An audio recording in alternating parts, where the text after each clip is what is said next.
Hi, I'm Rodney Lawrence, a New York City-based interior designer, and I'd like to show you around one of my favorite projects in midtown Manhattan. We're on the 29th floor of a 4,000 square foot apartment on Park Avenue. One of the main challenges here was making the spaces seem as loft-like and open as possible.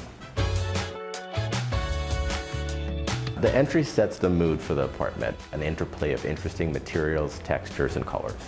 We paneled the walls of this space in fumed Australian ash with white gold inserts that add a sense of luminosity. The low ceilings of this room was one of the primary reasons we chose to work with the Maison Charles Mercury glass ball fixture. Given that we could not go vertically with the fixture, we looked for something with horizontal mass, but at the same time did not feel heavy. One of the things I liked most about this project was that the client was open to using unusual materials. The foyer bench, for example, is covered in olive eel skin, a material I've never used before. Though we designed the entry to feel like its own space, we wanted it to be open to the larger space. The main public space encompasses 2 seating areas and a dining area.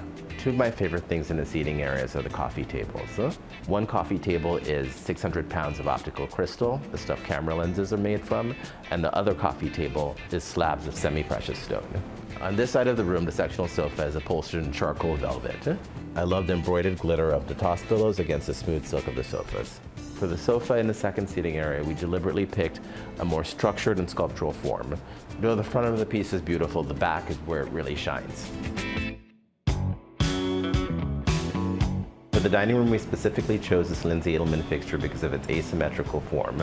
To create a sense of interest on the ceiling, we deliberately used a flat stepped molding that did not come down onto the walls. The dining table was custom designed for the space using bog oak, a material that has a light and dark pattern that is natural to the wood itself. The goal for this space was for it to seem like one united space, but each be distinct. Because the kitchen is open to the living room and the dining room, it had to be impressive in its own right. Part of the reason we designed the kitchen to look more like furniture was that we wanted it to look more like architectural millwork than actual kitchen cabinetry. The cases of the cabinets are a combination of rosewood, lacquer, and bronze. The center island in the kitchen is made from one monolithic slab of rare turtleback quartz. Continuing with the theme of unusual materials, the kitchen counter stools are upholstered in ostrich knee. As much as we wanted the kitchen to look good, it also had to be functional.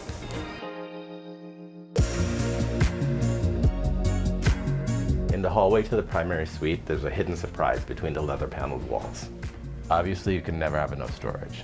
Even though this apartment has 2 guest suites and a nursery, the primary bedroom is the star of the show. With windows on 3 sides, the primary suite receives some of the best light in the apartment. To take advantage of this light, we mixed mica powder into Venetian plaster to give a pearlescent quality to the walls.